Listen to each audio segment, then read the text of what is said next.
Son las 7:30 de la tarde, una hora menos en las Islas Canarias. Sean todos muy bienvenidos a la redacción abierta aquí en el Toro Televisión, donde estamos listos para contarles lo que haga falta, lo de la flotilla, todo lo que es actualidad en el día de hoy, cosas que deben conocer, cosas que queremos contar y cosas que vamos a contar con dos principios fundamentales: la valentía y el rigor, en junto, no pueden ir por separado. No, sí, mucha valentía, pero poco rigor, no, eso no vale. Y dentro de un esfuerzo general en el que las libertades son las amas y señoras de los programas de esta casa. Aquí no viene gente con el argumentario porque mi partido me ha dicho que venga y comunique. No.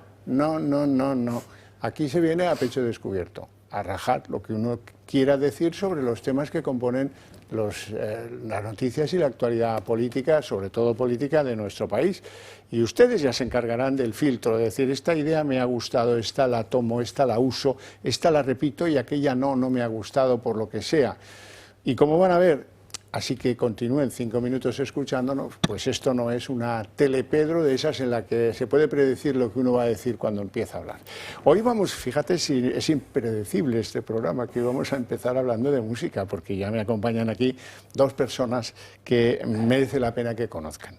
A uno ya lo conocen, al maestro don Ramón Torrelledó. Muy buenas tardes. Un placer. Siempre el placer es nuestro. A quien probablemente no conozcan, algunos sí, esa es Estíbaliz Martín. Pues muy buenas tardes. ¿He dicho bien lo de Martín? Martín. Martín, es un nombre artístico. Sí. Muy bien. Que es soprano lírica. Eso es soprano lírico ligera con coloratura. Y es un placer de verdad encontrarme aquí hoy con todos ustedes y los que nos están viendo en casa. Maestro, ha montado una gorda, ¿eh? En esta ocasión. Sí, ya le veo. El sufrir se le ve en la cara. Sí. Bueno, monta usted un espectáculo en el que, bueno, vamos a escuchar Carmina Burana, vamos a escuchar lo mejor de Tannhäuser, y eso es tela, ¿no?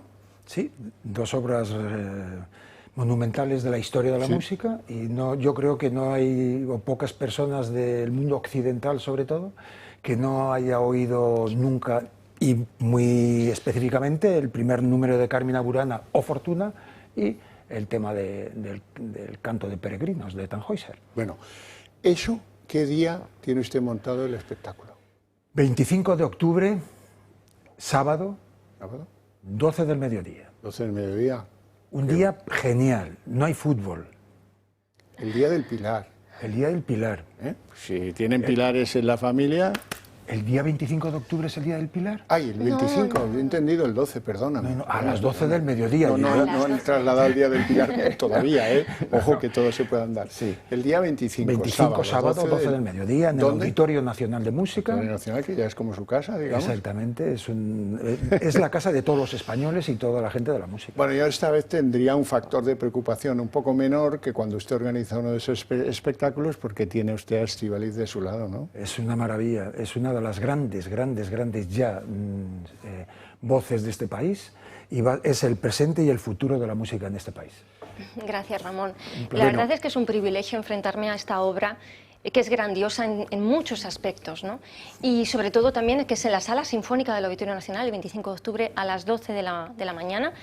Y bueno, para mí enfrentarme a una obra tan monumental es un privilegio y, como siempre digo, un desafío enorme. Un reto, claro. Es un reto maravilloso, por otro lado, porque siempre que me enfrento a Carmina Burana, siempre descubro nuevas cosas.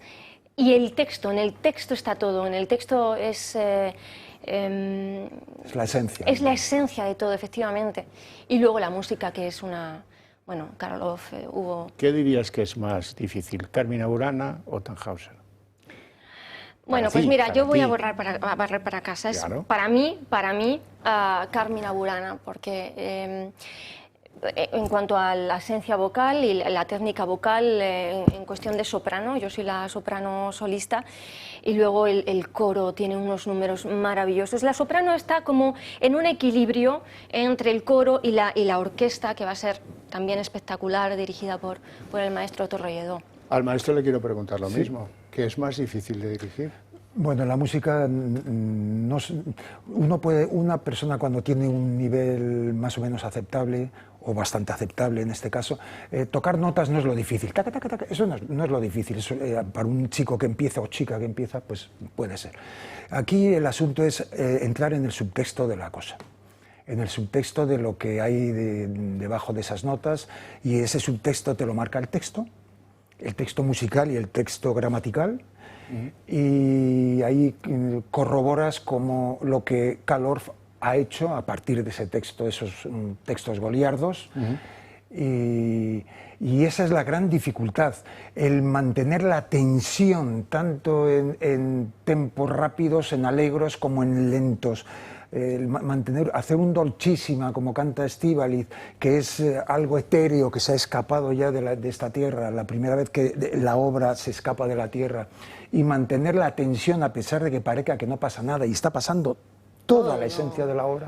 O sea, la música es muy complicada si no sabes ir a lo que es la esencia de las cosas. Tampoco debe ser fácil lo de Wagner. El Tannhäuser tampoco debe ser muy fácil. Ves, ahí la orquesta está ahí tiene que estar muy preparada, porque es muy complicada la orquesta, tocar la obertura de Tannhäuser es muy complicado.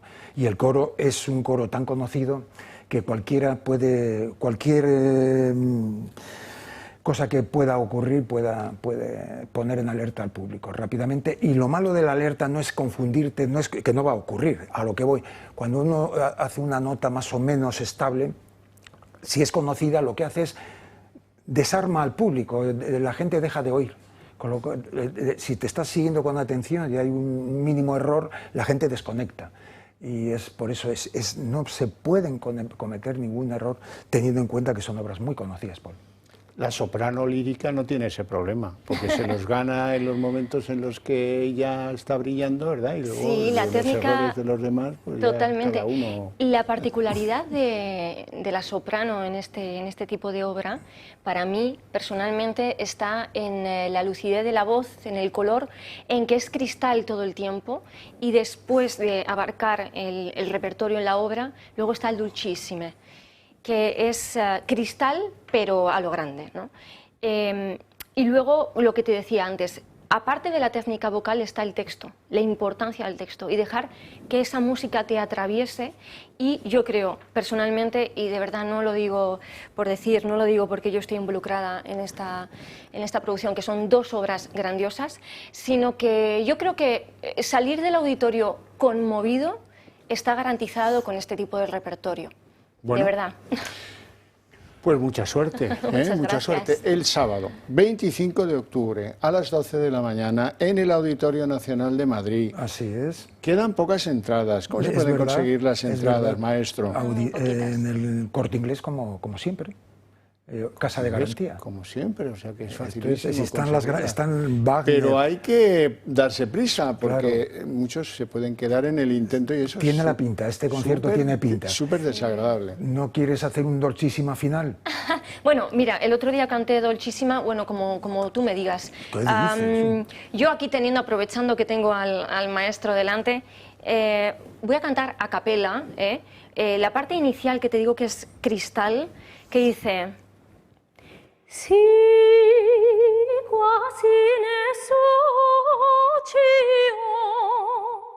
caret omniga Dio, tener noctis infima, sovindimo, cordis in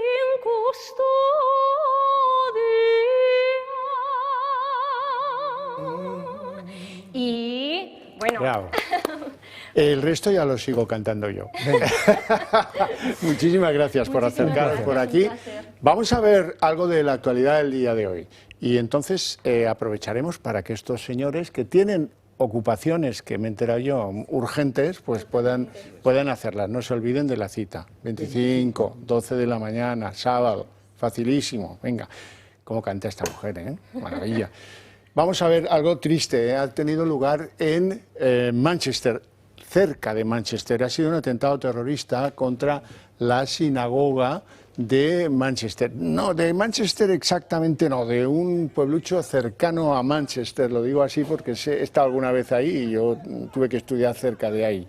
Bueno, ¿qué ha pasado? Pues lo típico, alguien con un cuchillo, alguien con un coche que atropella a gente y que acuchilla a gente. En un momento en el que en la sinagoga de este lugar de Manchester, cercano a Manchester, se estaban produciendo grandes acumulaciones de gente. ¿Por qué? Porque celebraban el Yom Kippur. ¿Qué es el Yom Kippur? Pues es la fiesta religiosa más importante del mundo judío. Estaban como nosotros en la Nochebuena, en la Misa al Gallo, algo parecido a eso.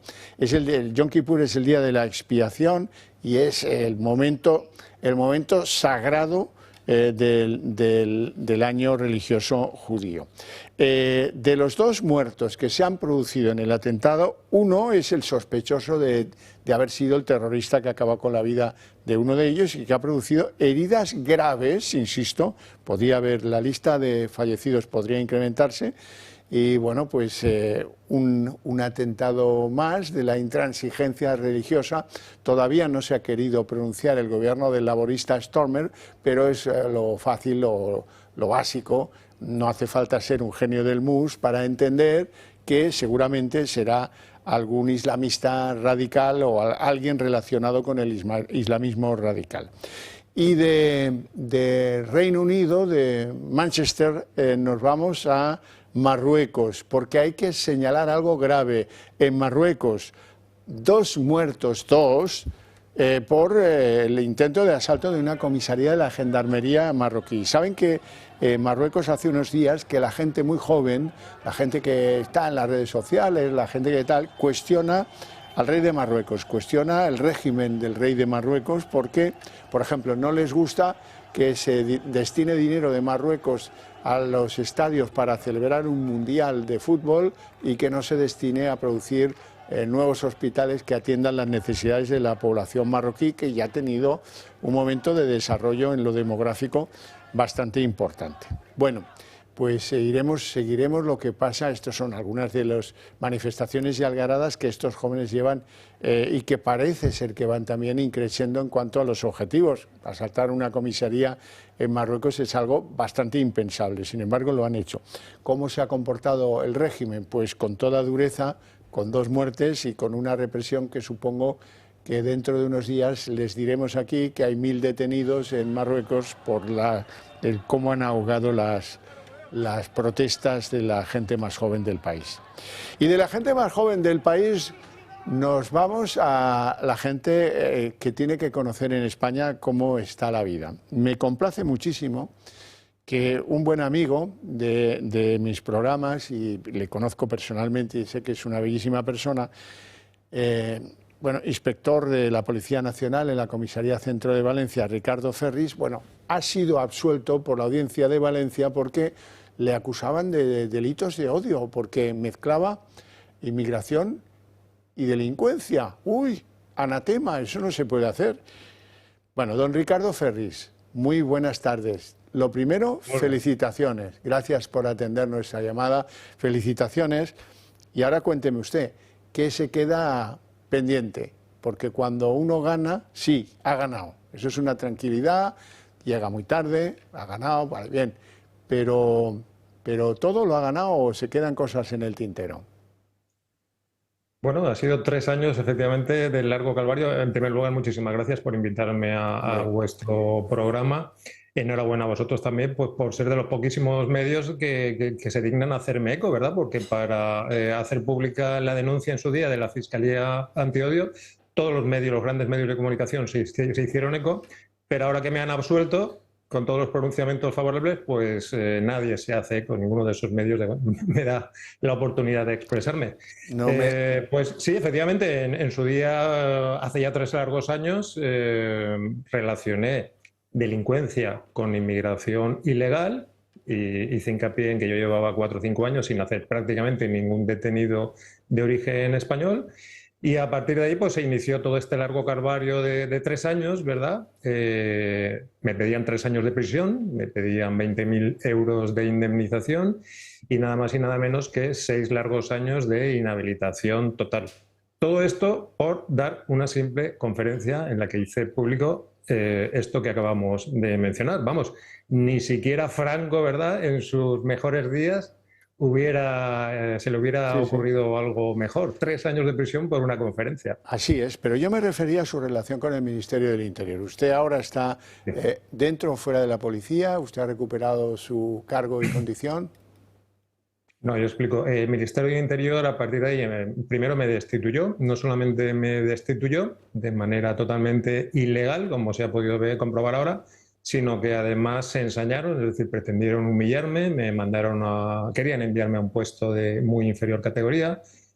De manera ilegal también querían ponerme a las órdenes de una persona que estaba en el escalafón por debajo de mí, o sea, algo totalmente ilegal.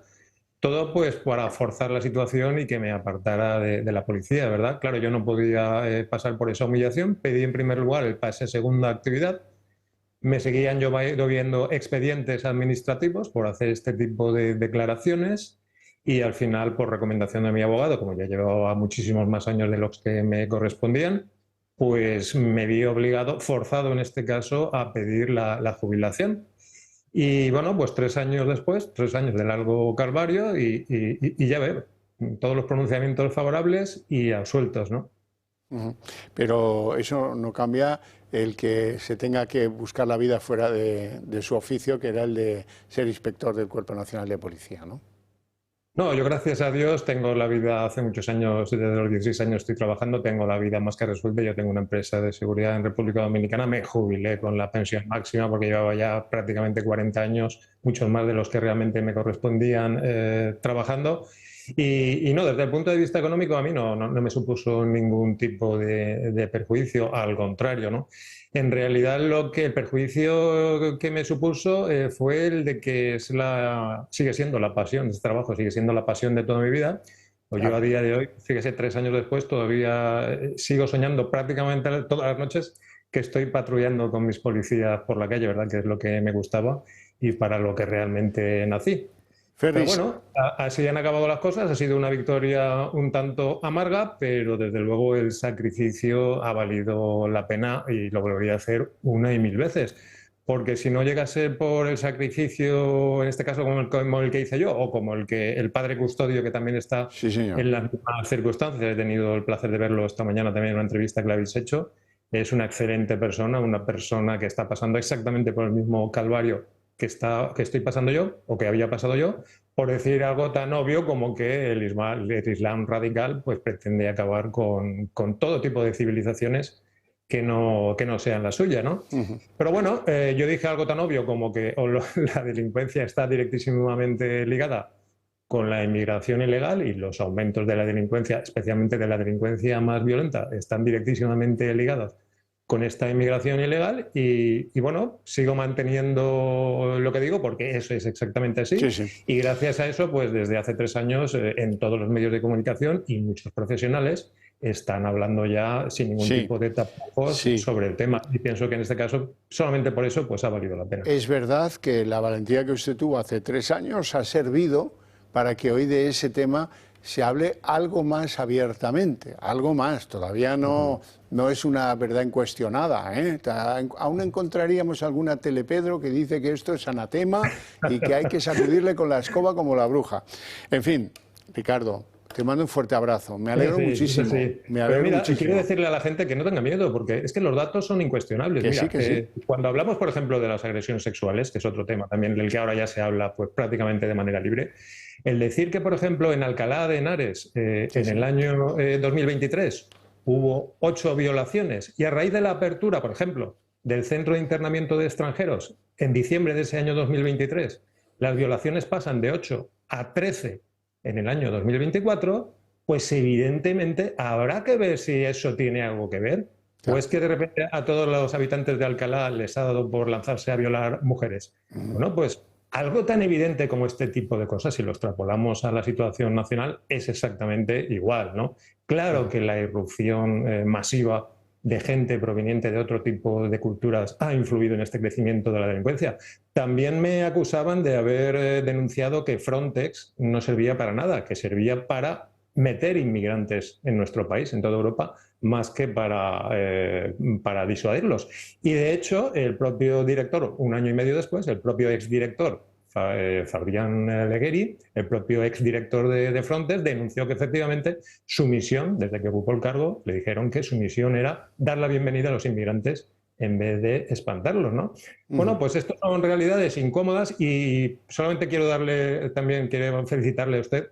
Me hice el otro día una publicación porque, aparte de este tema de la inmigración ilegal, usted es el único que ha abordado y sigue abordando en todos sus programas el otro gran problema al que se enfrenta España y que nadie quiere abordar, que es el tema de la droga. Gracias. España es un narcoestado, usted lo ha evidenciado en todos sus programas y desde luego es un problemón al que tenemos que hacer frente inmediatamente si no queremos convertirnos, que ya nos hemos convertido. España ya es el primer país productor de canábicos dentro de la Unión Europea y somos ya el tercer puerto de entrada, el puerto de Valencia, de donde yo soy, es el tercer puerto de entrada de la droga en toda Europa, solamente por detrás de Rotterdam y Amberes. Hemos visto la implicación directa de altísimos mandos de Policía Nacional y de Guardia Civil con estos narcotraficantes. Claro. Hemos visto la cantidad de tiroteos que se están protagonizando todos los días en nuestras calles, porque todos estos narcotraficantes están armados con armas de guerra hasta los dientes y nadie se hace eco de esta realidad más que usted. Enhorabuena por su valentía y siga en ese camino, porque el sacrificio de gente como usted o como nosotros, desde luego, dará sus frutos. Lo hacemos de mil amores, Ricardo. Gracias por tus palabras. Gracias a usted. Y eso sí, le pido a todos los partidos políticos de la oposición que no se les olvide incluir en sus programas políticos la supresión inmediata del delito de odio del Código Penal, de las fiscalías antiodio y de las unidades antiodio creadas específicamente en la Policía Nacional y en la Guardia Civil, para perseguir a patriotas que denunciamos este tipo de cosas, en vez de para perseguir a delincuentes, como es su obligación. Ricardo Ferris, un placer enorme. Te mando un fuerte abrazo, que tengas una feliz tarde. Gracias por la invitación. Bueno, vamos a comentar otro asunto importante en la actualidad política española. Ya se encuentra don Miguel Bernat aquí sentado a mi lado, felicitando a Ricardo Ferris por este éxito en la audiencia de Valencia. Luego hablaremos de Valencia usted y yo. Pero antes que eso, hoy el juez Peinado, el que instruye la causa contra Begoña Gómez, contra Cristina Álvarez, contra el delegado del Gobierno, bueno, pues ha decidido citarles el próximo lunes por la tarde para volver a repetir aquello del sábado, que es, oiga, mire, a mí me quedaba la causa principal en la que quedaban 4 delitos pendientes, el de malversación ya lo vimos, ya les anticipé que serían ustedes juzgados si hay finalmente procesamiento por un jurado popular, y ahora lo que vengo a decirles, el próximo lunes, hemos leído el auto y lo que vengo a decirles el próximo lunes es que en el caso en el que se produzca un auto de procesamiento, también va a ser un jurado popular el que se entienda y decida si han sido ustedes o no culpables de los delitos que la instrucción les imputa. ¿En qué se arma el juez Peinado? Se arma en que hay un delito de malversación, que es el importante, y eso la ley dice que lo tiene que juzgar el jurado popular. Y el resto de delitos, entiende el juez, eso ya es, digamos que hasta cierto punto cuestionable, pero el juez entiende que son delitos conexos. Cierra el cartipacio y les comunica esta circunstancia. Sí, yo creo que ya hemos visto el final del túnel. El sábado pasado fue un auto impecable, a pesar de que las defensas y los medios afines al gobierno tacharon el auto de esperpento, etcétera. Bueno, pero es el derecho al pataleo, por el presunto delito de malversación, ya van a jurado. Presentaron, lógicamente, las defensas los correspondientes recursos que se resolverán, yo creo que en un tiempo breve, por la audiencia provincial. Y hoy nos ha sorprendido, de alguna manera, porque nosotros, las acusaciones populares, estamos también en esa línea del juez Peinado de que dentro de la pieza principal que había otros delitos y el de malversación de caudales públicos se había desligado en una pieza separada, pero ahora ha visto que efectivamente el delito de tráfico de influencias es también de libro y tiene una conexión prácticamente con los otros tres delitos. Por lo tanto, se les vuelve a citar el lunes, me figuro que harán lo mismo, la PAMEMA, de alegar una circular del año 1990 y tantos de la Fiscalía, que una circular en el ordenamiento jurídico no tiene fuerza de ningún tipo, es como una recomendación. Pero bueno, el hecho que una vez más no van a dar la cara, no van a contribuir colaborar con la justicia, como permanentemente están diciendo, no, es que nosotros colaboramos con la justicia, ya lo he visto, como colaboráis con un desplante y encima insultando a su señoría, insultando a la acusación popular. Entonces es otro juicio, aquí también en Madrid, con otro jurado popular de otros 9 ciudadanos, y bueno, esto es algo inaudito, que la esposa del presidente del gobierno, esto no ha ocurrido nunca en ningún país de Europa, ni en ningún país hispanoamericano, ni a nivel internacional. Que dos jurados populares vayan a enjuiciar a la mujer del presidente. Bueno, también va Cristina, es su, llamémosle, la persona que de una manera muy esporádica le hacía un favor de una llamadita. Se ha demostrado claramente que esos 133 WhatsApps demostraban que estaba dedicada el 80%, ni más ni menos, a hacer gestiones privadas de la presidenta, de la mujer del presidente. Incluso en su horario laboral de la Moncloa. Efectivamente, también dices, oye, mira, a las 2 de la madrugada en su casa le podía a lo mejor llamar la mujer del presidente y decir, oye, Cristina, ¿me haces este favor?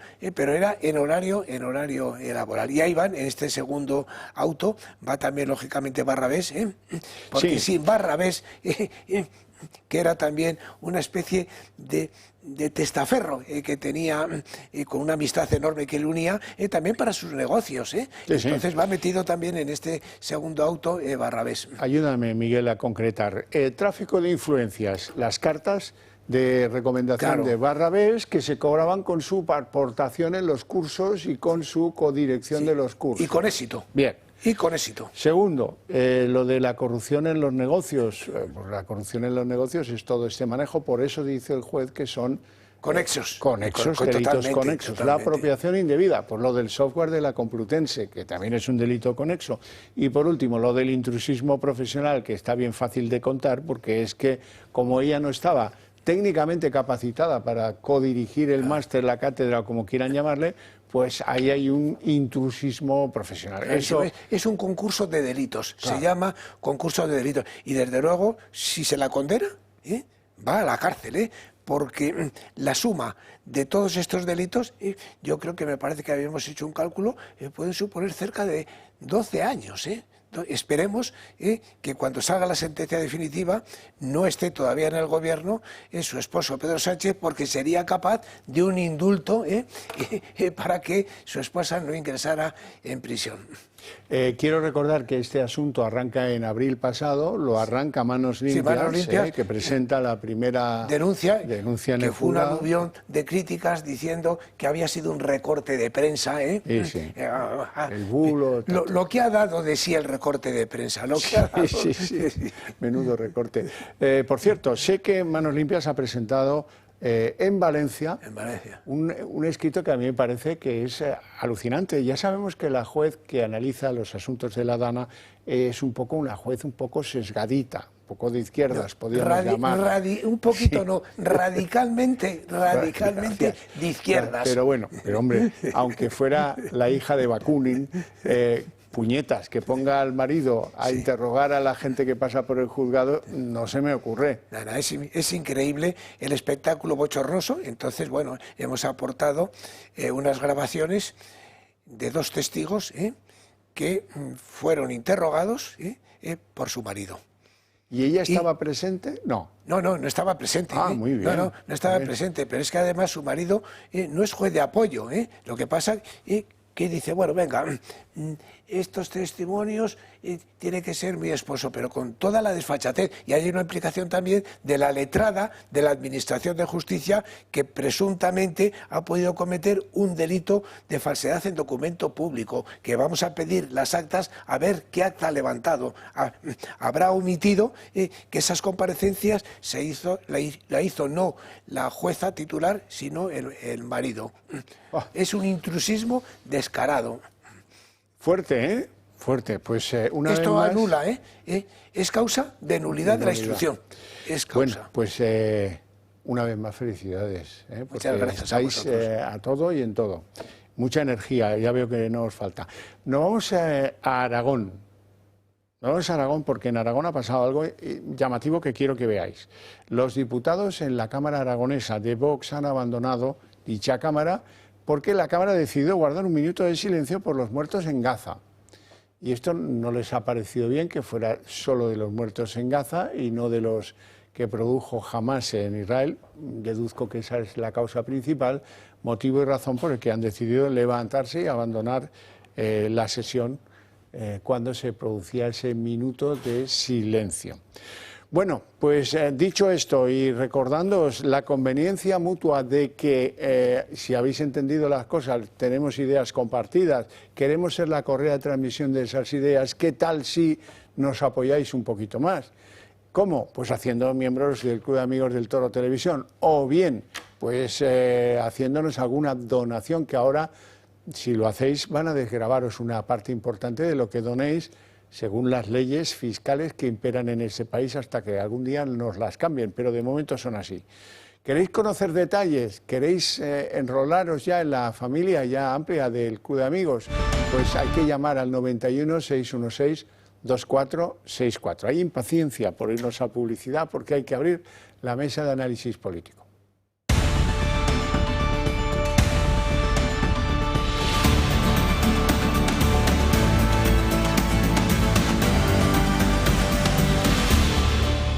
Son las 8:05 jóvenes minutos, momento en el que abrimos la mesa de análisis político. Lo primero, presentar a mis invitados en el día de hoy. Don José Rossiñol, muy buenas tardes. Buenas tardes. Bienvenido sea. Bien Escribe hallado. en casi todos los medios de comunicación del occidente del orbe cristiano y lo que es un mérito que lleva, la chapa de Cheris la lleva desde hace muchos años, porque es el hombre que presidía Sociedad Civil Catalana cuando salimos un millón de catalanes a la calle a decir: con lo mío no haréis el Prusés. No. Eso es algo muy colectivo, yo creo que fue te felicito muy colectivo. Porque estamos en los días de esos claro, momentos. es verdad, Estamos, pues fíjate, esperando el discurso del rey. El rey, es verdad. Sí, Claro, que se te ha olvidado, como vives en Madrid, ya. claro, has venido a la luz desde la oscuridad, pues claro, ya se ha olvidado el tío, pero no, a mí aún me duele, y mira que llevo más años que tú viviendo en Madrid, pero bueno. Don David Gómez, abogado, ¿cómo Muy está? buenas tardes, muy bien, encantado de estar aquí una tarde más y compartir mesa y mantel con Mesa y todos mantel. ustedes. Bueno, ojalá fuera mesa y mantel. Tengo que empezar, no voy a negar que me produce cierta hilaridad todo lo sucedido con la flotilla Peladilla, en fin, como quieran los del patito de goma, como ustedes quieran llamarles, a mí me va a parecer bien. ¿Cómo ha terminado esta historia? ¿Cómo presuntamente pueda terminar? 400 detenidos que están retenidos contra su voluntad en el territorio de Israel. Manos de la policía y seguramente del ejército, porque son muchos, son 400, ¿vale? Que van a ser deportados lo antes posible, o sea, allí no quieren tener a la Colau, se van a pasar un fin de semana con la Colau, lo cual dice cantidad de los humanitarios que son en la policía israelí. Yo no le aguantaría tanto el tiempo, pero bueno, el lunes van a empezar a salir a Londres o a Madrid. Hay 30 y tantos españoles, por lo tanto, pues, van a salir ya. En España, ¿qué pasa? Manifestaciones, ¿dónde? En Barcelona, claro. ¿Quiénes? Los estudiantes que se aprovechan de cualquier movida para Free Palestina, los que pararon la vuelta, todos esos.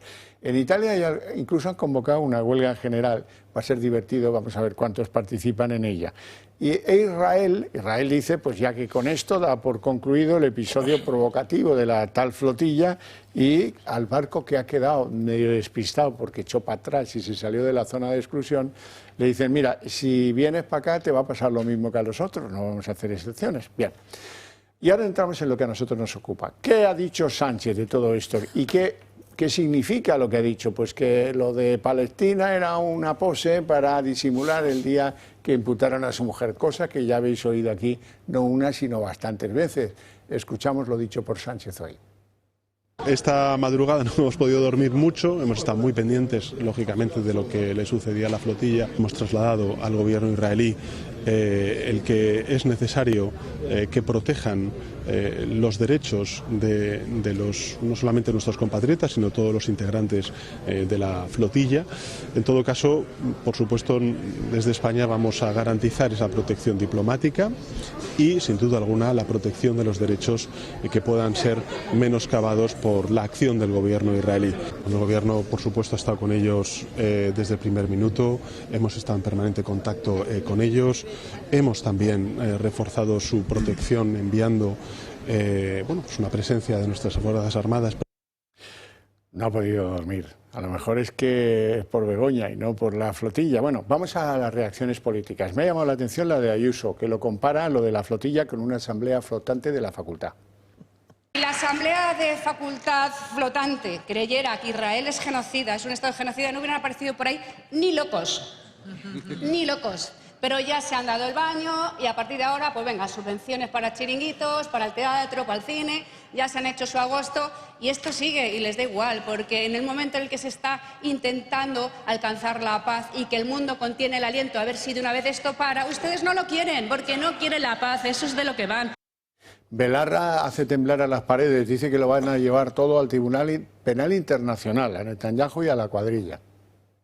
Le exigimos al Gobierno de España que trabaje incansablemente para la liberación inmediata, no solo de los españoles y las españolas a bordo, que calculamos que son en torno a una treintena, como el conjunto de los activistas y las activistas.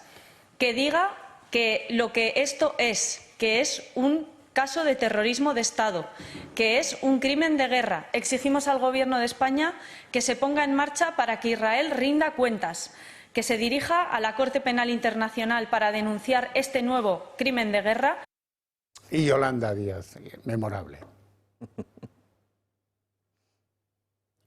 Bueno, no tenemos a Yolanda Díaz. Hoy me estáis fallando con Yolanda Díaz, programa a programa. Yo tengo mucho interés en que la gente conozca de verdad a Yolanda Díaz. Me hacéis una especie de boicot extraño para que ahora, venga.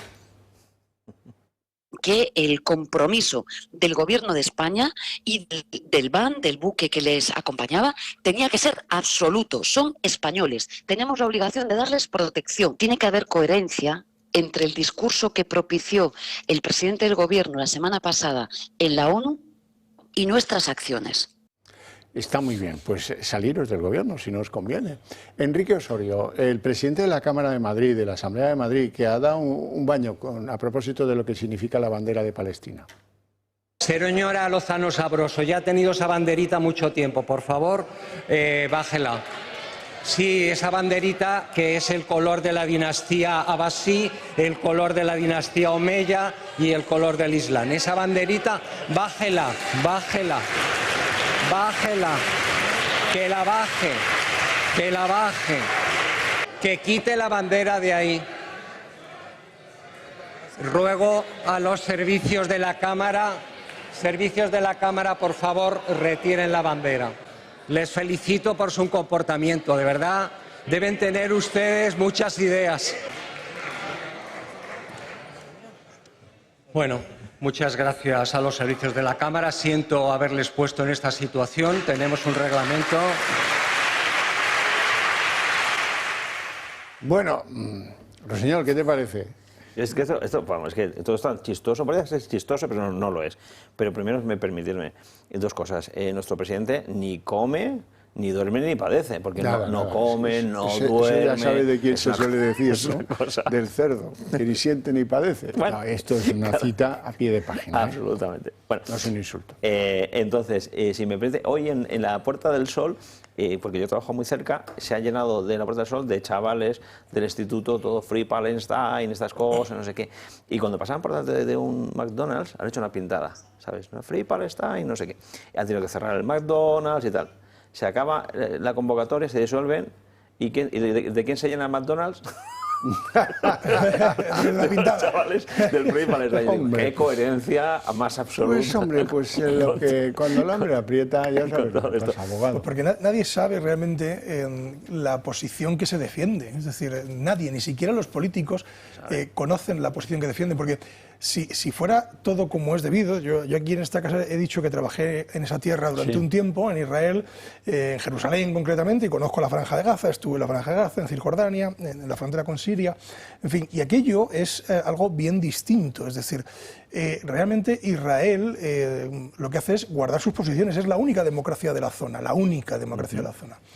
Y sin embargo, el pueblo palestino es rehén, víctima, y está totalmente coaccionado por un partido terrorista que es Hamas. Es decir, que son terroristas, que son los que dirigen todo la parafernalia. Entonces, claro, los palestinos son los que están pagando esta situación, pero realmente los políticos, y concretamente los políticos españoles, Pedro Sánchez y compañía, en fin, Belarra, todos los que hemos escuchado hoy, son unos auténticos irresponsables, porque a quien hay que combatir es a Hamas. Es decir, hay que combatir a Hamas, despejar la zona de terroristas, dejar al pueblo palestino que se organice, es decir, que eso es una de las hojas de ruta que está poniendo encima de la mesa Estados Unidos, nos gustará más o nos gustará menos, y apoyarles humanitariamente ahí, y combatir a los terroristas. Es tremendo. Lo de la flotilla, sabían perfectamente el resultado. El resultado era ese. O sea, no iba a permitir Israel que entrasen en ninguna parte, lógicamente, o sea, pero es lógico. Pero han hecho ruido, salen en los medios, hemos tenido informativos 24 horas dando el tostón. Es decir, para nada, ha costado un dineral. Hemos tenido que movilizar un buque de la Armada para absolutamente nada. Es decir, porque, claro, a mí me gustaría saber si se movilizan los buques de la Armada para proteger a los pescadores nuestros en aguas internacionales, cuando ha ocurrido muchas veces que hemos tenido incluso algún secuestro. Es decir, ¿se ha hecho? No. Entonces, ¿por qué se hace con esta gente? Es decir, ¿por qué hay que proteger nada? Claro, la respuesta la ha dado antes Xavier. Es decir, vamos a movilizar en busca de la Armada para tapar los trapos sucios del gobierno. Y desde Nueva York. ¿Cuánto nos ha costado? A mí me encantaría ser diputado y decirle a la ministra de Defensa, oiga, ¿cuánto ha costado movilizar un buque de la Armada, personal, comida, combustible, horas extras? ¿Cuánto ha costado para darse un paseo? Es decir, para ir hasta allí y volver. Porque claro, algún ministro, ministra sobre todo, que están mal de la cabeza, decir, es que no han hecho nada. ¿Qué van a hacer? ¿Se van a poner a disparar contra la Armada israelí? Es decir, es que no tiene ni pie ni cabeza. Entonces, bueno, pues así todo, claro, al final terminamos comiendo hamburguesas en un McDonald's que 5 minutos antes hemos vandalizado. ¿Por qué? Porque no tenemos ni puñetera idea de qué va esta historia. Sí, porque además, perdón. Además, se está utilizando perversamente el drama de Gaza, porque efectivamente el problema de Gaza es Hamas, no es Israel, por supuesto, pero no es el relato. A este gobierno y a estos políticos no le importan los de Hamas, ni los de Gaza, ni las mujeres, ni los trabajadores, le importa el poder. Y ahora hablando en serio, lo que estamos viendo desde la Vuelta Ciclista, de llamar a la movilización, de repente espontáneamente aparecen todas esas 15M, proto 15M, que es tomar la Puerta del Sol y la Plaza de Cataluña, se está preparando el terreno para tensionar la sociedad. Vemos una encuesta que, Billy Birloque, Vox se pone muy grande, PP pequeño. ¿Veis lo que digo? Se está preparando el terreno preelectoral y se utiliza a la gente que de forma inocente cree ese tipo de discurso. Hombre, claro. Una opinión personalísima. Yo estoy convencido de que si cuando ocurre todo esto a Israel se le apoya incondicionalmente por parte de la inmensa mayoría de los países del mundo, esto hubiera durado 10 días. Sí. 10 días hubiera durado. Pero, sin embargo, claro, Israel, seguro, estoy convencido de que no hace avances por el plano internacional, ¿no? Entonces, y porque está ahogado, porque empieza a lloverle sanciones. Somos conscientes de que no lo está haciendo bien, es decir, porque no lo está haciendo bien, mueren civiles por el camino, etcétera, etcétera. Pero si a Israel se le apoya, no es necesario bombardear Gaza. Israel tiene ejército suficiente para haber hecho un paseo, o sea, para haber entrado y haber desalojado. ¿Puedo hacer un comentario muy rápido? Claro. ¿Cuántos civiles murieron en la Alemania durante la Segunda Guerra Mundial para desalojar a Hitler?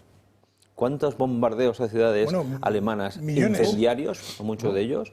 Entonces, cuidado con el cinismo. Hasta en Londres. Sí, sí, y todas las fuerzas aliadas, que todos éramos gente, digámosle, democrática, y Japón, que te cuento. Claro. Ojito. Con bueno, un comentario. Es importante educar a la chavalería periodística. La chavalería periodística, cuando ha escrito 8 veces Israel, busca sinónimos. Y entonces dice el país hebreo. Tontitos, que no. El país hebreo, el pueblo hebreo, mejor dicho, son los que están dentro de una comunidad religiosa. Son judíos, hablan hebreo, sí, pero eso no es Israel. No os confundáis. Israel tiene 9,5 millones de habitantes, de los cuales hay 2 millones que son ciudadanos de Israel, pero son árabes. Y naturalmente no hablan hebreo ni van a la sinagoga. Bueno, y hay 500,000 más de gente que vive en Israel que tampoco, algunos son cristianos, otros coptos, otros maronitas. Donde yo trabajé, que es la Notre Dame, que es un edificio que hay en Jerusalén, que es de la Santa Sede. Allá había personal árabe trabajando, de personal de mantenimiento, de millones de cosas dentro de la casa, coptos había también, es decir, y sobre todo que yo cuando estaba allí, sobre todo en Jerusalén, es una ciudad en la que había de todo, es decir, es la libertad religiosa, la libertad, en fin, política, sexual, es decir, que eso no ocurre en Gaza ni en Cisjordania, vamos, a soñar que te eches, no ocurre. No ocurre. Sin embargo, aquí pues, veías perfectamente que era una ciudad como puede ser Madrid. Vamos a ver qué va a pasar en eso de la deportación o del envío a sus diferentes lugares, algunos lugares en Europa. ¿Cómo afecta eso? Pues, por ejemplo, a los españoles que están ahí, también a Greta Thunberg. Tras haber interceptado Israel la flotilla, surge una pregunta. ¿Qué va a pasar ahora con sus ocupantes? La situación va a depender de cada uno de ellos, si tienen o no algún antecedente. Lo previsible es que Israel proceda con un interrogatorio en una comisaría de migraciones. Podrían ser acusados de haber entrado al país de forma ilegal.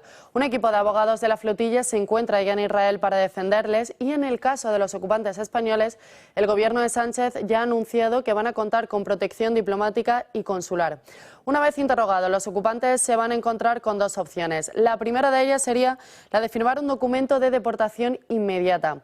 Esto podría implicar su expulsión del país en un plazo de 72 horas y le libraría de juicio. Pero sería también admitir que han entrado de forma ilegal a Israel y podrían tener la prohibición de acceso por un periodo de tiempo determinado o de por vida. El otro escenario es que no acepten firmar ese documento. Si eligen esta opción, Israel les podría considerar inmigrantes ilegales y les podría llevar a una prisión a la espera de juicio. Pero como decimos, hay casos y casos. Greta Thunberg, por ejemplo, tenía prohibida la entrada en Israel, por lo que ella sí que podría ser directamente encarcelada por tiempo indeterminado. Ya verán cómo firmarán.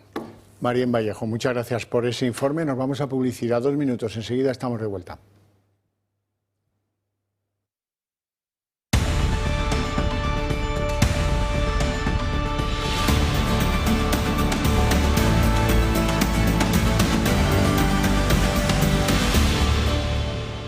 Y entonces llega el mago de la política internacional, este hombre Álvarez, un hombre que jovencito descubrió que 4 bueyes eran 2 pares, un genio. Y han decidido que van a aprobar esto del embargo de armas a Israel el día 7 de octubre, el aniversario de la matanza de colonos israelíes por Hamás. Magnífico, bravo, no se puede hacer peor. Calculado, no sé si es un error, pero aún peor. Todo el mundo sabe que pasó el 7 de octubre, ¿no? ¿Ese es el día que vas a plantear un boicot a Israel? ¿De verdad? ¿Qué quieres? ¿Que rompamos todas las relaciones?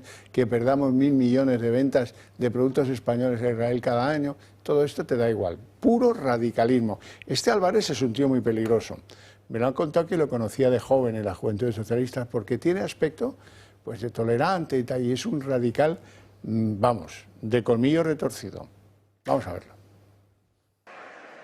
Sánchez podría enfrentarse a una nueva derrota parlamentaria. El próximo martes el Gobierno decidirá si convalidar o no el Real Decreto Ley de embargo de armas a Israel, con el que el Gobierno de Pedro Sánchez pretende vetar la compra de material o tecnología de defensa israelí y prohibir que barcos o aviones con armamento destinado al país de Netanyahu atraviesen el espacio español. Pero el Ejecutivo no tiene garantizado que la votación prospere, aunque Junts haya anunciado que votará a favor del embargo de armas. En Moncloa han molestado mucho las declaraciones de Podemos. Este embargo fake aprobado en Consejo de Ministros la semana pasada es una tomadura de pelo y nosotros, como digo, lo que vamos a exigir es que el embargo sea real, que sea efectivo, que no tenga ninguna cláusula de salvaguarda ni de escape. Los morados critican la medida, aunque no han aclarado si votarán en contra. Quienes tampoco han desvelado su voto son Esquerra y el BNG. Mientras tanto, Sumar, su socio de coalición, reclama introducir modificaciones porque considera que la iniciativa es insuficiente y ha pedido que se tramite como proyecto de ley. El Gobierno ha aceptado esta posibilidad con tal de asegurar su aprobación. Los populares tampoco han anunciado su voto, aunque ya han adelantado que su objetivo es dejar solo al Ejecutivo con su decreto. La votación, prevista para el martes 7 de octubre, coincide con el segundo aniversario de los atentados de Hamás, en los que murieron 1.200 personas y 550 fueron tomadas como rehenes. La mayoría fueron asesinados en la Franja de Gaza. Una elección de fecha por parte del Ejecutivo de Sánchez que ha generado un profundo malestar en la diplomacia israelí y está crispando las relaciones entre España e Israel. Pepe Rossinyol. Pues esto, haciendo política con el sufrimiento humano. Y van a alargar el chicle todo lo que puedan. ¿Y por qué ponen el 7 de octubre? No es casualidad, ni que sea un inepto, ni un inútil. Que posiblemente también podría serlo, no lo sabemos. Si es tan inútil como parece. Lo está haciendo para que todo el foco mediático se vaya a esto. Y les importa las relaciones con Israel, les importa las muertes, las masacres, las violaciones, les importa tres pepinos. Y cogen a sus socios, esto que se ponen ese pañuelo palestino, que no saben ni de qué va ese pañuelo, y consiguen pues el foco constantemente cegarlo. Ya 7 de octubre, una semana más de supervivencia y no se habla de lo que nos tiene que hablar. Pero me parece de una bajeza moral tan grande que yo no sé ni hasta cómo Sánchez puede hacer esto. Fíjate, yo no creo que sea casualidad. Es decir, yo creo que es perfectamente consciente de que la fecha que es, porque de otras cosas este señor es el ministro de Exteriores, no es el de Interior, es decir, tiene que estar informado de todas estas cosas y además es que se mira al detalle de todo este tema. Es decir, no es algo casual. Yo a mí lo que me llama la atención es el embargo, es que llevamos meses con el embargo. Se había embargado hace 6 meses y ahora resulta que no hemos embarcado nada. Y entonces vamos a embarcar ahora en octubre. O sea, precisamente el día. El día clave, que es el día 7, ¿no? Entonces, a mí lo que me lleva a la conclusión de este asunto es que al final es cortina de humo tras cortina de humo, tras cortina de humo, tras cortina de humo. ¿Para qué? Pues para tapar todo lo que le está ocurriendo a Pedro Sánchez, a su gobierno, en fin, la corrupción del PSOE, etcétera, etcétera, etcétera. Porque lo que no es normal es que si usted decreta un embargo a Israel, hágalo, pero no lo alargue todo el tiempo y diga, no, ya lo hemos hecho, no, pero se ha hecho de esta forma, no, pero lo hemos cambiado así, no, pero, y ahora resulta que lo vamos a materializar el día 7, veremos a ver si efectivamente a ver si se convalida, veremos porque a ver. De momento lo que yo tengo oído de Podemos es que no es, aunque claro, ya sabéis que los que llaman morados tienen una virtud, que el morado es un color mezcla de otros, no es un color puro, ¿no? Bueno, bien. Siguiendo los sabios consejos de mi amigo Pepe Rossinyol, vamos a volver. No vamos a dejar que esto nos distraiga del objetivo central, la corrupción. Begoña Gómez hoy le ha dicho el juez Peinado, les ha dicho, vengan ustedes el lunes por la tarde que vamos a repetir la operación del pasado sábado y les voy a comunicar que como resulta que de los 4 delitos que me quedan en la causa principal hay uno que es el tráfico de influencias y ese dice la ley que lo debe juzgar un jurado popular, pues ese es el delito relevante y los otros son delitos pues asociados al otro, conexos, le llama la justicia. Y como son delitos conexos, pues ya les voy a anticipar, no han cerrado la instrucción, ya les voy a anticipar que eso también lo va a juzgar un jurado popular. Eso y Barrabés que está como Barrabás, está excitadísimo, porque dice que hay que ver que hay filtraciones del informe de la Intervención General del Estado. Pero vamos a ver, tronco, 305 páginas, un informe de la Intervención General del Estado, tiene que ser público por su naturaleza.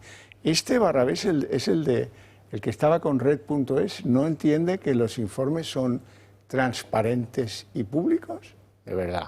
Vamos con el resumen de la actualidad en torno a Begoña. El juez Peinado propone que la causa principal contra Begoña Gómez sea juzgada por un jurado popular. El magistrado ya acordó esa fórmula para el delito de malversación y ahora pretende que sea también un jurado popular el que juzgue la corrupción en el sector privado, el tráfico de influencias, la apropiación indebida y el intrusismo profesional.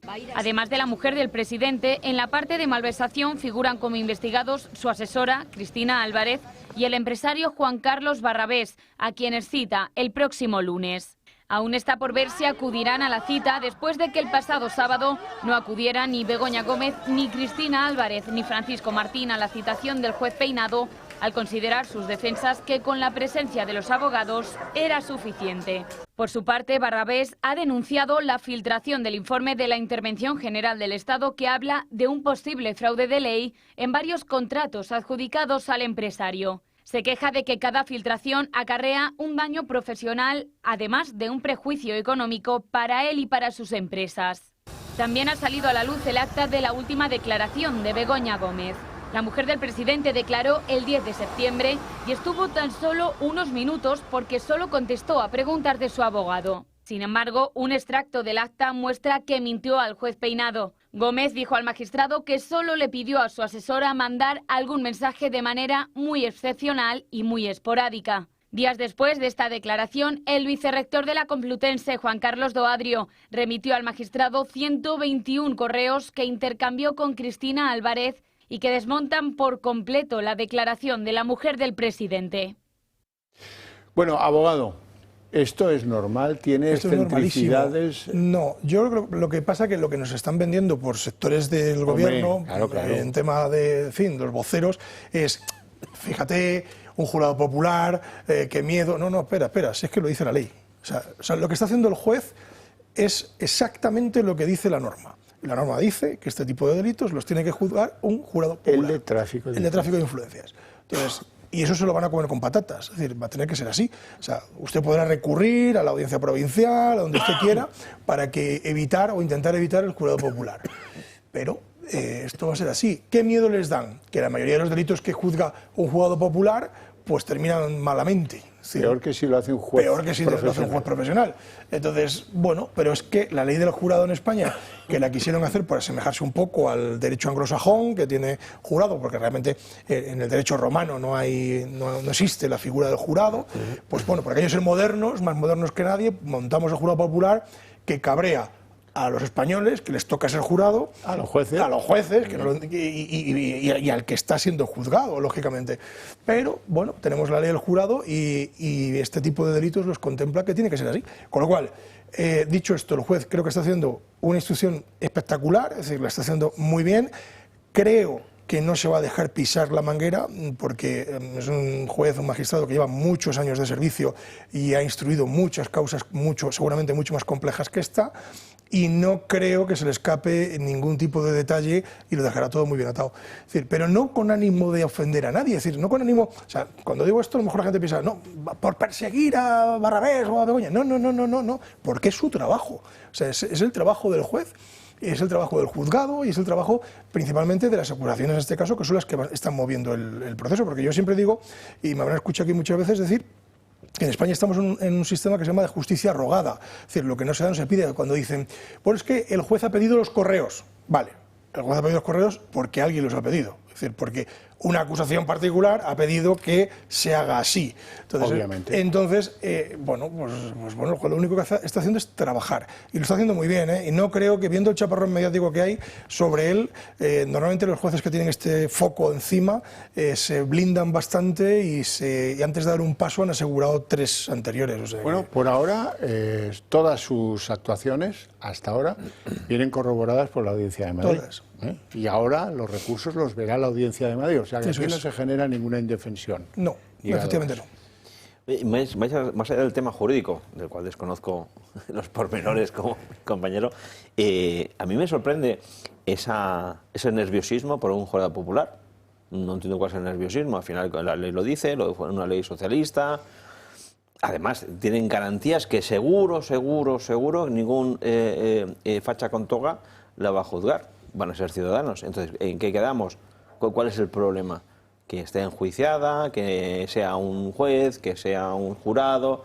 Al final todo es nervios, nervios, nervios, nervios, y cualquier cosa que ocurra van a lanzar cinta de calamar. Porque es que además, si ese jurado decide condenar a la acusada, tendrán poca excusa de decir que hay un complot de los jueces. De los jueces, ¿ves, claro, ¿ves lo que digo? Eso de claro, carambola también tenemos un claro ejemplo. Sí, es así, a Camps le juzgó un jurado popular, es decir, y le declaró no culpable. Sí, sí. Entonces, quiero decir, no es tan malo como pintas. Decir, oye, pues tú... Yo, la verdad, prefiero que los jurados se dediquen a este tipo de casos de políticos y asociados a la política que a los asesinatos. Desde luego, desde luego. Ahí sí que me pongo a temblar cuando veo que la sentencia ha sido... casos hemos tenido aquí, la Barenkov. Sí, claro, más, decir, pero porque yo que a mí me cuesta entender el derecho y me muevo en él, pues a alguien que de repente le toca sentarse en un jurado popular que no sabe lo que es una sala de un juzgado, para empezar, que no sabe cómo se funciona en un juzgado, que les dan un papelito con unas instrucciones, tiene usted que hacer, tiene usted que tal, tiene un asistente allí que les ayuda, un funcionario y tal. Pues es muy complicado, es decir, pero bueno, oye, los políticos que lo juzgue el pueblo, ¿no? Es decir, no se trata de eso, de la democracia, así por eso creó la ley del jurado del PSOE. Que los delitos temas, claro. De enorme complejidad.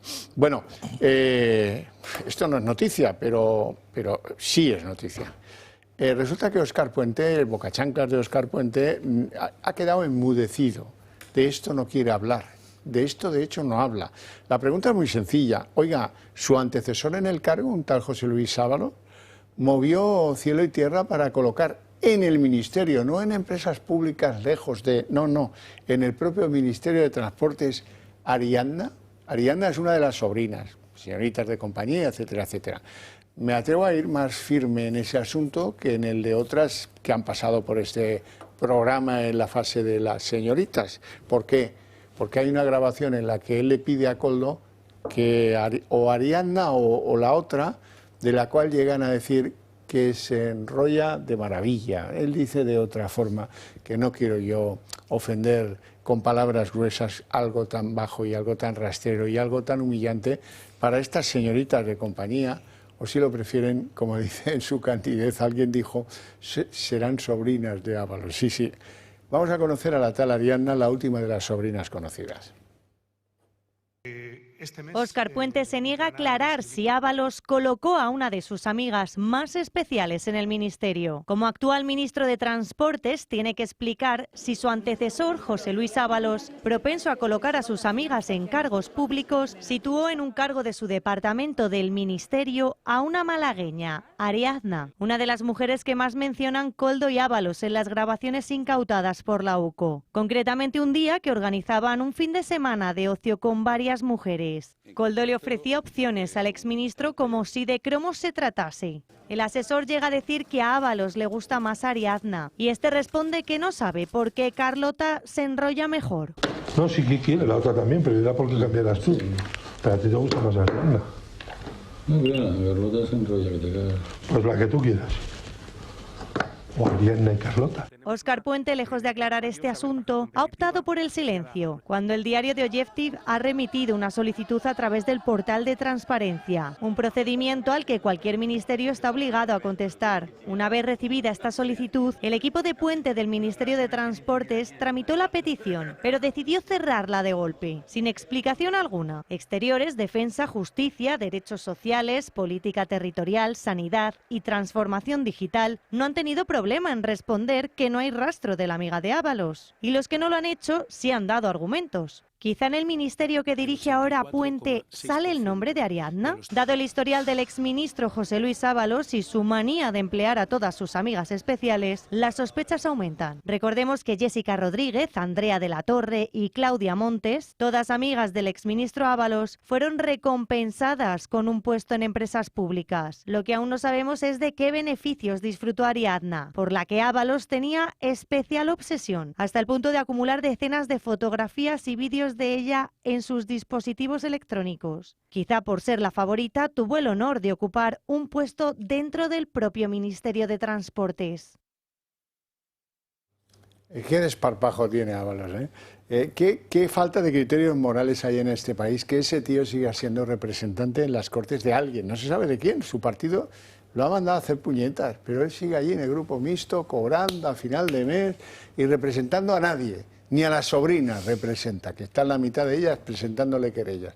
Y no hay un mecanismo para al menos suspenderle la condición de diputado. Ya no digo quitarle, que ya sé que la Constitución no nos deja, porque ha ganado esto en unas elecciones. Bueno, pero no sabíamos quién era. Ahora sí sabemos quién es, al menos un mecanismo de suspensión de empleo y sueldo. A mí lo que me importa es el sueldo. Me parece una infamia que esto se le siga pagando por hacer. ¿Qué hace allí? Votar lo que dice el PSOE, pero en el grupo mixto. A ver, ya está bien.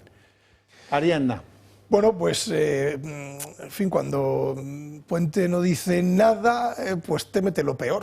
Sí, o sea, témete lo peor. O sea, seguro que tiene algo en la recámara y probablemente, porque claro, efectivamente el portal de transparencia, que es a donde os dirigís la mayoría de los periodistas muchas veces para sacar información y que, en fin, luego os la dan de aquella forma, sí, es decir, os siempre, la dan cocinada, os la dan de aquella forma, y pero, tarde, bueno, pero por lo menos os dan a lo mejor algún rastro por el que seguir o seguir continuar trabajando, ¿no? Claro, es sorprendente que no contesten, porque, bueno, puede ser fácil. Oye, mire, esta señora no la conocemos de nada, aquí no ha estado trabajando nunca, no hay ningún registro, no hay nada, cero. Bueno, pues es una forma de salir. El problema es cuando sí hay registro. El problema es cuando sí que puede haber registro. Entonces, ¿hay registro o no? Hombre, viendo que al señor Ábalos le hemos tenido que sujetar a todas las sobrinas, es decir, que hemos pagado todos los españoles las sobrinas de este señor, pues no nos extrañe que esta señora también lo esté. Cuando el periodista, si tiene algo de experiencia, pregunta al portal de transparencia, es que ya tiene alguna prueba de que... Claro, tiene una sospecha, seguro, o tiene una fuente, probablemente. Aquí lo realmente paradójico es que el gobierno más progresista y feminista de la historia, así se definen ellos, utilizan a la mujer como si fuesen cosas. Una cosificación, perdón, es muy asqueroso cuando escuchas eso. Yo no imagino los padres de estas chicas jóvenes cómo lo estarán pasando, o sus hermanos. Esta utilización... Creo que ya tenían indicios. Yo lo siento mucho, pero con un tío que es precisamente ministro, sí. ¿Ves lo que digo? Es todo, y de repente acaban presuntamente colocadas digitalmente en un puesto de trabajo público que pagamos nosotros, pero no solo eso, esos puestos, ya no está esa persona preparada que podía ejercer ese puesto el que fuere, no, se utiliza de forma digital para colocar. Yo me parece de un cinismo tan grande, porque hay que recordar, Ábalos salió, volvió, se colocó, se descolocó por parte del presidente del gobierno, con lo cual aquí realmente lo realmente paradójico es que el gobierno feminista haya convivido durante tantos años con esta tropa. Lo conocían, lo sabían. Es un hecho, obviamente. Lo sabían todos. Lo ha contado hasta su exmujer. Lo sabían todos, efectivamente. Acudió a una primero, luego a aquella que era de Asturias. ¿Cómo era? Miss Asturias No, perdona, que era el número 3 del partido y era muy importante. Ahora es la delegada de gobierno en Asturias. Yo ya me he olvidado de su nombre porque no aportó nada a la vida política. Pero acudió a ella, luego acudió a Nadia Calviño, luego acudió a Carmen Calvo, que eran las señoras que mandaban en el PSOE. Y, en fin, conocían y sabían, y el propio Pedro Sánchez, al final, la ex de Ábalos contó que es que un día vino a casa uno que era chambelán mayor de la cofradía de los pedristas, un tal Redondo, y se fue a Valencia, y vino a casa, un poco extraño todo, se reunió con José Luis y al salir me dijo José Luis que yo me había ido de la boca, que el presidente sabía que tenía estos, digamos, vicios y que se me había acabado la cuerda y que me echaban del gobierno. Bueno, pues... al final van cuadrando las fichas de la gente. Sí, lo conocían todos, es un hecho, lo conocían todos y efectivamente luego hacían vídeos de soy feminista porque soy socialista, en fin. Sí, mientras que hacían esos vídeos... Lo declaraba Ufano. Claro, pues dice, ocurría todo esto entre bambalinas, ¿no? Soy feminista puesto que soy socialista. Desde luego. Vale, maestro. Bueno, esto te va a gustar, ¿eh? Abogado, ya verás. El hermano David Azagra, el que se refugió 6 meses en la Moncloa, el que enterró probablemente en los jardines de la Moncloa el móvil porque alguien le dijo, tonto, que te van a geolocalizar los de Hacienda, no te enteras, deshazte de ese teléfono y hazte con otro teléfono. Llamó a los papás le dieron un teléfono de la empresa de plásticos, Playboy, y con ese teléfono funcionó los 6 meses, por lo menos 4. Todo para ganar la consideración de residente fiscal portugués, que tampoco es que sea hacerte ciudadano fiscal de Andorra, sobre todo para un sueldo razonable del mundo de lo público en España. No sé si tenía algún pelotazo del que yo no tenga constancia, podría ser.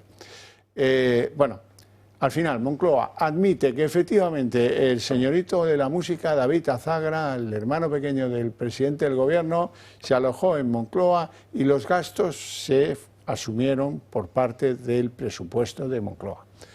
Que no pueden acreditar cuánto, ni lo de él ni lo de la japonesa, su esposa, Matsumoto. No pueden acreditar cuánto porque, bueno, pues no llevan la contabilidad de la parte privada del complejo de Moncloa donde habitan los Sánchez. Pero los tomates, las cebollas, la carne, el pescado, el vino, el jamoncito, lo pagamos todos. Así es que, bueno, vamos a verlo porque no tiene desperdicio. Moncloa pagó todos los gastos del hermano de Pedro Sánchez durante todo el tiempo que estuvo en la Moncloa. Así lo ha admitido la Secretaría General de Presidencia, que sin embargo se niega a detallar cuáles fueron los gastos derivados de esta estancia. Manutención, alojamiento, todos los gastos que conllevaron la estadía de David Azagra en la Moncloa fueron cubiertos con dinero público. El debate solicitó a través del portal de transparencia detalles de los gastos relacionados con las comidas, bebidas, lavandería, limpieza, ropa de cama. Pero Moncloa se escuda en que no existen facturas ni contratos porque, según ellos, la residencia presidencial es un domicilio familiar donde no se lleva registro de las visitas privadas. Es decir, que Moncloa asume los gastos del músico y de su mujer japonesa, pero según ellos no existe un documento administrativo que desglose todos esos gastos. Moncloa tampoco detalla el motivo por el que la autocaravana del músico estuvo estacionada en el complejo residencial durante al menos 2 años. Dice Presidencia que en la residencia del presidente se puede acoger almacenaje o aparcamiento sin que ello requiera ningún tipo de autorización institucional. Añade además que esa situación no conlleva gasto asociado, pero lo que ellos no detallan es si la autocaravana utilizó la gasolinera de uso restringido para vehículos oficiales, ni tampoco si estuvo conectada al alumbrado eléctrico del complejo. En el aire quedan también las explicaciones sobre los posibles servicios de transportes sanitarios utilizados por Kaori Matsumoto, la mujer japonesa de David Azagra que usó la ambulancia de Moncloa para acudir a sus revisiones ginecológicas. Moncloa se niega a dar detalles de todos estos gastos que han sido pagados con el dinero de todos los españoles. No hay control, prepárate, Pedro Sánchez, que mi amigo Pepe y yo vamos a ir a hacer el vermú el sábado. Prepara berberechos y buen vermú, que nos gustan los berberechos. Mira, todos podemos tener vicios caros. Seguro que te sale más barato que tener 6 meses a pan y cuchillo pidiendo sushi todo el día a la cuñada japonesa y al músico allí ensayando en los rincones.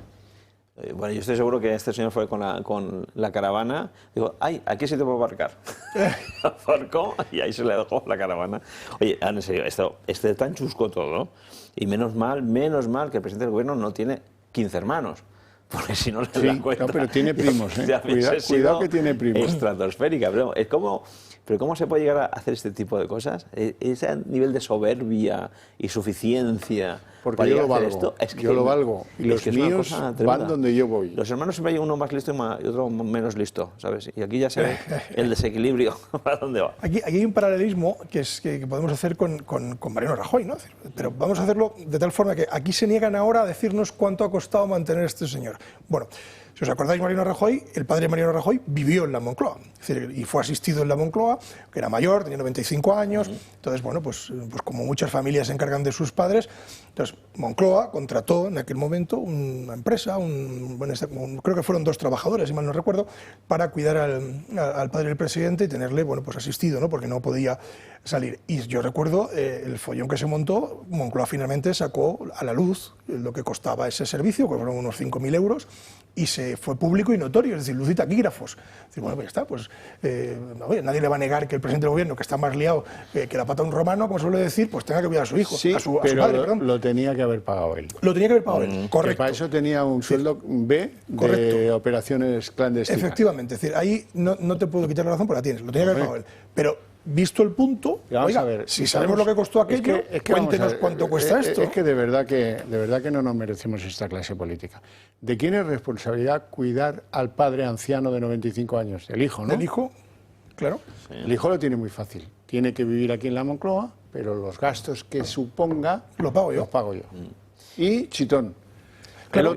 El otro. No, pues ahora a ver quién más vive. Si tiene algún primo que se dedica a los carruseles de las ferias de los pueblos y está ahí adoptando de ocupa en la Moncloa, o si viven los padres, no me extrañaría que algunos, o si pasó algunos meses ahí Sabiniano Gómez, Sabiniano el padre, el de las saunas, no se olviden del padre de las saunas, que menudo repertorio, Este no creo que viviera en Moncloa, porque había sido, o por lo menos hasta donde sabemos, era un hombre muy afín a una ideología de ultraderechas. Era de Fuerza Nueva, vamos, que no vamos a andar con zarandajas. Lo que pasa es que es un muerto y a mí no me gusta hablar ni bien ni mal de los fallecidos porque no se pueden defender.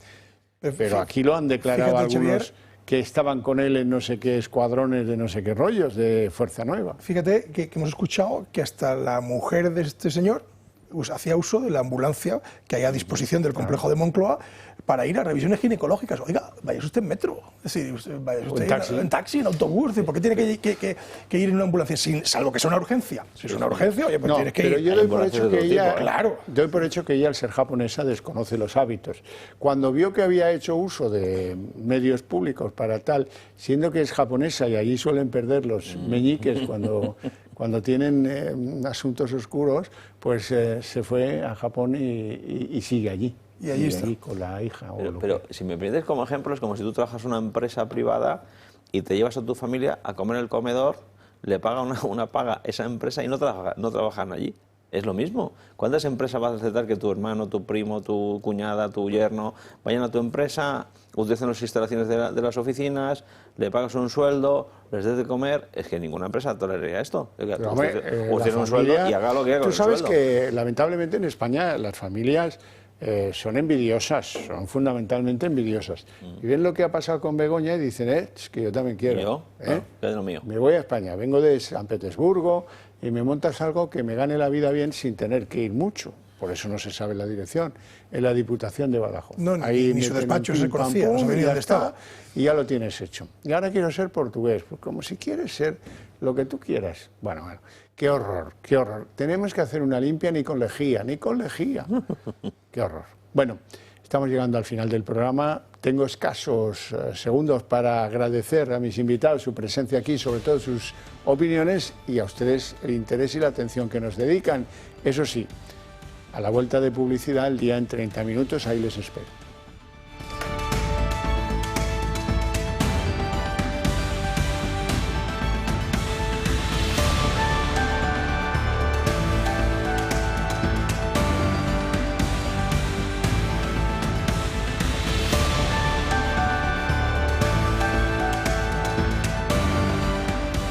El día en 30 minutos. El juez Juan Carlos Peinado, que instruye la causa contra Begoña Gómez, ha citado para el lunes a los imputados para hacerles saber que también van a ser juzgados por un jurado popular. ¿Y eso por qué? Bueno, pues eso porque de los delitos que quedaban en la causa principal, el más relevante es el de tráfico de influencias. Ese delito, según las leyes en España, lo tiene que juzgar un jurado popular.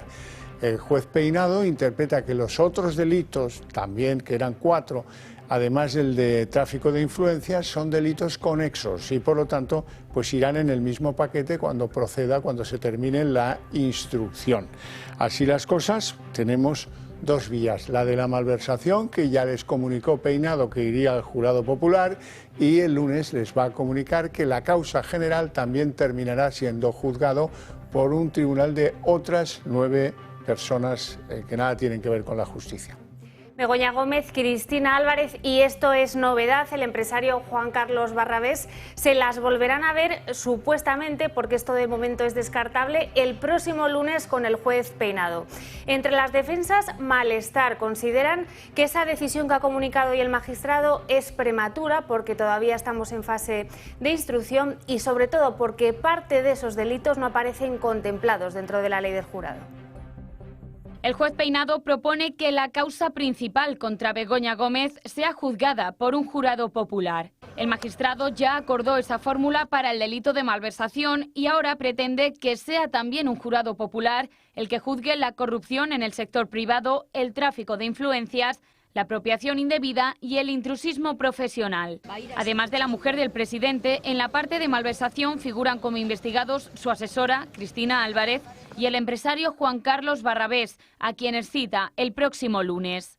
Aún está por ver si acudirán a la cita después de que el pasado sábado no acudieran ni Begoña Gómez, ni Cristina Álvarez, ni Francisco Martín a la citación del juez Peinado, al considerar sus defensas que con la presencia de los abogados era suficiente.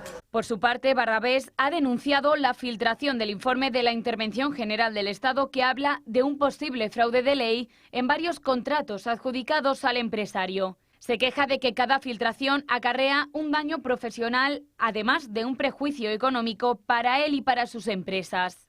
También ha salido a la luz el acta de la última declaración de Begoña Gómez. La mujer del presidente declaró el 10 de septiembre y estuvo tan solo unos minutos porque solo contestó a preguntas de su abogado. Sin embargo, un extracto del acta muestra que mintió al juez Peinado. Gómez dijo al magistrado que solo le pidió a su asesora mandar algún mensaje de manera muy excepcional y muy esporádica. Días después de esta declaración, el vicerrector de la Complutense, Juan Carlos Doadrio, remitió al magistrado 121 correos que intercambió con Cristina Álvarez y que desmontan por completo la declaración de la mujer del presidente. 5 son los delitos que el juez atribuye a Begoña Gómez tras una investigación de casi un año y medio. Su origen se remonta a abril de 2024 y a una denuncia de Manos Limpias por tráfico de influencias. El sindicato acusó a Gómez de usar su posición privilegiada para beneficiar a empresas en concursos y adjudicaciones públicas. La instrucción se amplió en octubre. Peinado sumó los delitos de corrupción en los negocios, el de apropiación indebida y el de intrusismo profesional. Estos dos últimos por lo relativo al polémico software de la Complutense. Begoña pasó este verano a estar imputada por otro delito, un quinto delito, por posible malversación en la contratación de Cristina Álvarez, de su asesora en esa cátedra. El lunes la Audiencia de Madrid va a empezar a deliberar sobre esta última imputación, aunque su desenlace no va a afectar a la pieza principal. La apertura de juicio oral no será como mínimo hasta principios de 2026. Dicen que los jueces hablan por sus autos, por los autos que escriben, y el emitido hoy por el juez Juan Carlos Peinado, instructor de la causa contra Begoña Gómez, habla por sí solo, es significativo al punto. El juez cita a los imputados para una vista el lunes por la tarde en la que les va a comunicar que los 4 delitos pendientes que habían quedado en la causa general, distintos al de malversación, también se van a ver afectados o sometidos a un jurado popular que es quien va a producir su sentencia final, si es que esto llega a esa fase que tampoco está definitivamente cerrado. También resulta que las materias juzgadas ahora, conocemos el interés del juez porque las juzgue un jurado popular, dependen de un delito principal, de los que quedan, los 4 que quedan en la causa general, el delito de tráfico de influencias, por las cartas de recomendación que le reportaron obtener contratos públicos a Juan Carlos Barrabés. Luego está la corrupción en los negocios, luego está la apropiación indebida, este está claramente relacionado con el software de la Complutense, o el menor de los delitos, que es el intrusismo profesional, porque es evidente que ya no estaba capacitada para codirigir el máster en una universidad pública. En fin, todo eso va a ser juzgado por un jurado popular, caso que el instructor decida enviarlos a juicio. La decisión tiene que ver con que ese delito de tráfico de influencias entra dentro de lo que la ley prevé, la ley del jurado prevé como materias que le son propias. Esto es, tiene que ser un jurado popular el que acabe decidiendo si o no se produjo tráfico de influencias. El instructor aquí considera que el resto de los delitos son delitos conexos, asociados con el tráfico de influencias, que es el delito más grave. Signo de la convocatoria de los imputados, pues miren, tomen nota, ningún juez haría este aviso a los imputados si no tuviera claro que cuando cierre la instrucción los va a enviar a juicio. En fin, ese podría ser el final de la investigación sobre Begoña Gómez, que se abrió hace ya muchísimo tiempo, a raíz de una denuncia presentada por Manos Limpias. Y de Begoña Gómez nos vamos a David Sánchez, del que hoy conocemos nuevas informaciones sobre la etapa en la que residió en el Palacio Presidencial de la Moncloa. Moncloa, el Ejecutivo, en concreto Presidencia, asume hoy que corrió con los gastos de ese periodo en el que David Sánchez convivió con su hermano en el Palacio Presidencial. Se niega, eso sí, a detallarlos. La justificación que da en una respuesta a una pregunta oficial del diario El Debate es que no tiene registro de todas las visitas privadas a la residencia oficial. Moncloa pagó todos los gastos del hermano de Pedro Sánchez durante todo el tiempo que estuvo en la Moncloa. Así lo ha admitido la Secretaría General de Presidencia, que sin embargo se niega a detallar cuáles fueron los gastos derivados de esta estancia. Manutención, alojamiento, todos los gastos que conllevaron la estadía de David Azagra en la Moncloa fueron cubiertos con dinero público. El Debate solicitó a través del portal de transparencia detalles de los gastos relacionados con las comidas, bebidas, lavandería, limpieza, ropa de cama. Pero Moncloa se escuda en que no existen facturas ni contratos porque, según ellos, la residencia presidencial es un domicilio familiar donde no se lleva registro de las visitas privadas. Es decir, que Moncloa asume los gastos del músico y de su mujer japonesa, pero según ellos no existe un documento administrativo que desglose todos esos gastos. Moncloa tampoco detalla el motivo por el que la autocaravana del músico estuvo estacionada en el complejo residencial durante al menos 2 años. Dice Presidencia que en la residencia del presidente se puede acoger almacenaje o aparcamiento sin que ello requiera ningún tipo de autorización institucional. Añade además que esa situación no conlleva gasto asociado, pero lo que ellos no detallan es si la autocaravana utilizó la gasolinera de uso restringido para vehículos oficiales, ni tampoco si estuvo conectada al alumbrado eléctrico del complejo. En el aire quedan también las explicaciones sobre los posibles servicios de transportes sanitarios utilizados por Kaori Matsumoto, la mujer japonesa de David Azagra que usó la ambulancia de Moncloa para acudir a sus revisiones ginecológicas. Moncloa se niega a dar detalles de todos estos gastos que han sido pagados con el dinero de todos los españoles. ¿Qué ha sido de la flotilla de Ada Colau y de Greta? Pues 400 detenidos en manos de la policía y del ejército de Israel, que los empezarán a deportar el lunes rumbo Londres o rumbo Madrid. En España se han convocado ya diferentes manifestaciones. Hoy los estudiantes salían a las calles en Barcelona. En Italia hay convocada una huelga general, no se sabe pues qué consideración va a tener en la ciudadanía italiana. Y por lo que toca a Israel, pues ellos dan por terminada la provocación de la flotilla, como expresa el Ministerio de Exteriores en un tuit que van a ver a continuación. Avisan, eso sí, advierten al único barco que quedó fuera de ser interceptado porque se había alejado de la zona de exclusión, que no se acerque a ella, sino pues ya saben ahora cuál será el futuro próximo que van a tener sus tripulantes. Y Pedro Sánchez ha asegurado que la prioridad ahora mismo para el Ejecutivo es que los integrantes de la flotilla lleguen lo antes posible, sanos y salvos, a casa. Él asegura, eso sí, que el Ejecutivo se va a reservar cualquier tipo de acción sin entrar a valorar si ha habido una posible vulneración del derecho internacional. Sánchez también ha asegurado que ha estado en todo momento del lado de esos activistas, pese a que ayer, en una decisión muy contestada por parte del Ejecutivo, asumió que el buque de la Armada, el buque Furor, no entraría en la zona de exclusión marítima de Israel. España vamos a garantizar esa protección diplomática y, sin duda alguna, la protección de los derechos que puedan ser menoscabados por la acción del gobierno israelí. El gobierno, por supuesto, ha estado con ellos desde el primer minuto, hemos estado en permanente contacto con ellos, hemos también reforzado su protección enviando pues una presencia de nuestras Fuerzas Armadas. La vicepresidenta segunda del Gobierno y ministra de Trabajo, Yolanda Díaz, también ha valorado lo que ha pasado con la flotilla. Dice que Netanyahu no se va a salir con la suya, de eso nada, y que el único acto ilegal que se cometió ayer es pues que ninguno, porque la flotilla estaba navegando y cumpliendo con la legalidad internacional. Díaz exige la liberación inmediata de todas las personas detenidas por las Fuerzas Armadas israelíes y exige a Sánchez que sea coherente con su discurso, el que planteó en Naciones Unidas, y dé protección a todos los detenidos. Que el compromiso del Gobierno de España y del BAN, del buque que les acompañaba, tenía que ser absoluto. Son españoles. Tenemos la obligación de darles protección. Tiene que haber coherencia entre el discurso que propició el presidente del Gobierno la semana pasada en la ONU y nuestras acciones. Y el Gobierno se someterá de nuevo a un examen la próxima semana con el decreto del embargo de las armas a Israel.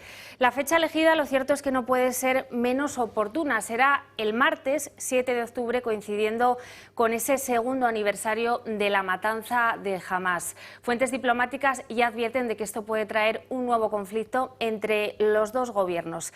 Sánchez hoy respira un poco más. Junts ya le ha dicho que apoyará ese decreto, por lo tanto ahora queda en manos de la izquierda, de Podemos y de Esquerra Republicana. Sánchez podría enfrentarse a una nueva derrota parlamentaria. El próximo martes el Gobierno decidirá si convalidar o no el Real Decreto Ley de embargo de armas a Israel, con el que el Gobierno de Pedro Sánchez pretende vetar la compra de material o tecnología de defensa israelí y prohibir que barcos o aviones con armamento destinado al país de Netanyahu atraviesen el espacio español. Pero el Ejecutivo no tiene garantizado que la votación prospere, aunque Junts haya anunciado que votará a favor del embargo de armas. En Moncloa han molestado mucho las declaraciones de Podemos. Este embargo fake aprobado en Consejo de Ministros la semana pasada es una tomadura de pelo y nosotros, como digo, lo que vamos a exigir es que el embargo sea real, que sea efectivo, que no tenga ninguna cláusula de salvaguarda ni de escape. Los morados critican la medida, aunque no han aclarado si votarán en contra. Quienes tampoco han desvelado su voto son Esquerra y el BNG. Mientras tanto, Sumar, su socio de coalición, reclama introducir modificaciones porque considera que la iniciativa es insuficiente y ha pedido que se tramite como proyecto de ley. El Gobierno ha aceptado esta posibilidad con tal de asegurar su aprobación. Los populares tampoco han anunciado su voto, aunque ya han adelantado que su objetivo es dejar solo al Ejecutivo con su decreto.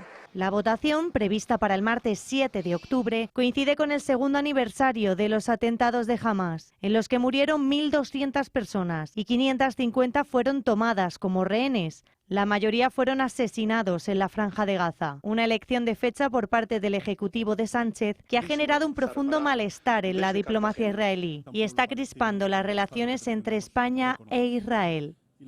Óscar Puente, el actual ministro de Transportes, no ha querido ni confirmar ni desmentir que su predecesor en el cargo, José Luis Ábalos, hiciera gestiones o tal vez incluso lo consiguiera, colocar a una de sus señoritas de compañía dentro del Ministerio de Transportes cuando era ministro.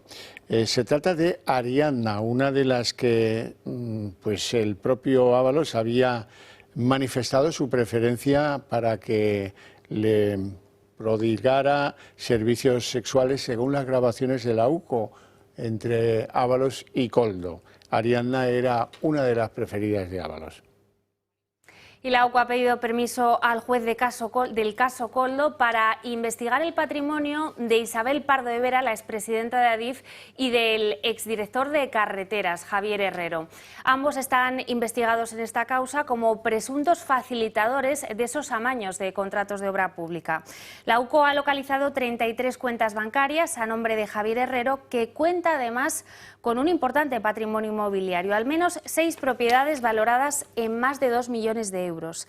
Parte de ese patrimonio fue adquirido en pleno funcionamiento de la red corrupta, así como 29 hectáreas de terrenos en Cádiz que habrían sido adquiridos a través de una sociedad instrumental. En el caso de Pardo de Vera, tendría 4 cuentas bancarias a su nombre. Y la Junta de Andalucía cifra en 2000 las mujeres afectadas por fallos en las pruebas de detección de cáncer de mama. Todas ellas, algunas de todas estas mujeres, habrían tenido que llegar a esperar hasta 2 años en el diagnóstico de su enfermedad, si bien el gobierno de Juanma Moreno reduce a un 2% los que acaban en malignicidad. El presidente de la Junta se ha visto obligado a pedir disculpas por este asunto. Las afectadas se han reunido hoy con el Servicio Andaluz de Salud, que va a llamar una a una a todas las mujeres inseguras tras haberse hecho esas pruebas.